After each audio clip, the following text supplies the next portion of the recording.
Hey, good morning, everyone. What's going on? What's going on? What's going on? Another day in the markets. Today it is Thursday, September 5th, 2019. Creeping on the last day before the last day of the first week of fall trading session.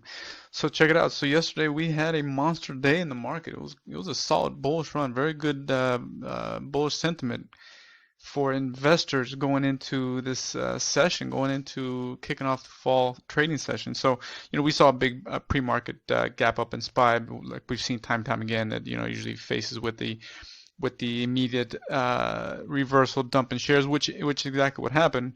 Found some support and then just ripped to the upside. Ended up closing just north of 3 points.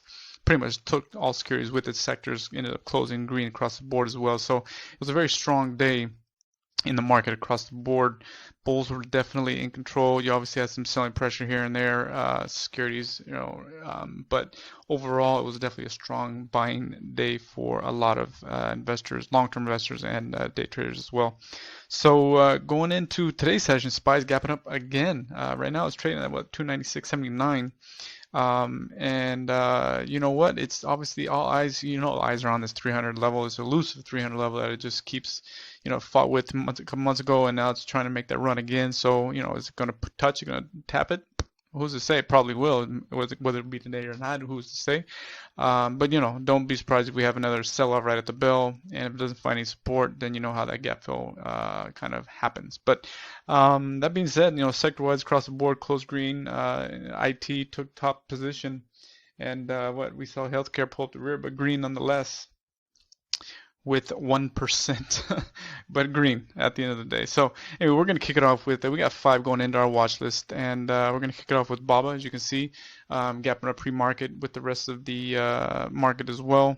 It's, had a pretty strong day yesterday, just shy of 2 points up. And holding that 50 and 200 day nicely. So we obviously all eyes are on 180 for us is our price target. We'll dip it down to the 178 level, 179. So let's see if it taps it. Not too much meat on the bone, but something to eat nonetheless. So if we have some strong moves, and we'll definitely enjoy it to the upside. CRM is going to be up next. We obviously, we're cautiously bullish on CNM. We gotta see that this 250 definitely hold it on the daily that you're seeing here on the bottom right corner um, of the chart. So it needs to hold this bounce, and obviously it's gapping the pre-market with the rest of the market. But if it can hold and can run with the market, then we should see some solid move to the upside, at least to that 155 level ish. 156, 157, not much, like I said, again, not much meat on the bone, but we want to see that move. We want to see that strong move to the upside. That'll, obviously continue with momentum. So let's see it happening first. Any pullbacks to the upside, we're going to mitigate.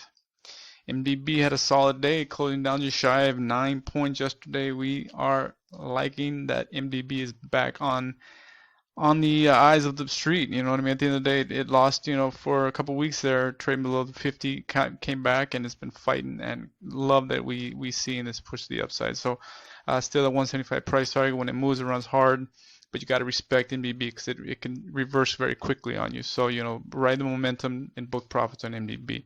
Right now, it's pretty erratic, as you can see, after hours last night, and pre-market is dancing around up a little bit. But that being said, let's just wait on MDB. We're going to be bullish overall because it's trading above the 50 like we like it. But just going to be cautiously waiting patiently with this thing until probably the 10-ish, 10 a.m. level at time. Next up, Roku defying all market odds. Loving this thing, ripping fucking over 12 points yesterday. Just cracked through its pre-market high and didn't look back, right? No pullback, very little pullbacks, and just ripped. Against all odds, guys. Until it shows otherwise, it just keeps running.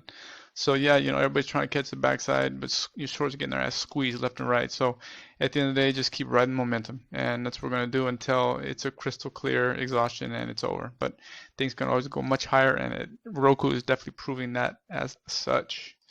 We're gonna wrap it up here with Tesla. Tesla, took a hit yesterday, obviously against the market, closing down just shy of 4.5 points. And with that 50 overhead, it was imminent. Obviously we have 210 price target to the downside. It's got to continue this selling pressure. Obviously, you have some action after hours and pre-market gapped up a little bit with the market, but we expect to have some continued selling pressure in Tesla. So we're gonna look around the two. You see where our line's at right now. If that's the case, that's gonna be the initial target, and we're gonna go from there and see if it bounces. But I really don't think it's done flushing just yet. So we got going on, guys. We got the 5. Be patient with this market, guys. I mean, obviously it's nice to see, some money thrown back in the market. Well, obviously a lot of value buyers. Let's just hope it's not just that, and then we're gonna have a nice fall winter session pushing prices higher. And let's crush this 300 level in SPY, which would be very good overall. So be patient, guys, and as always, be very cautious and patient with pricing your setups. And as always, respect your stops, guys. All right, have any questions? Reach out to us, give us a call, shoot us an email. And that's it, guys. Have a great day in the markets. We're going to check you later.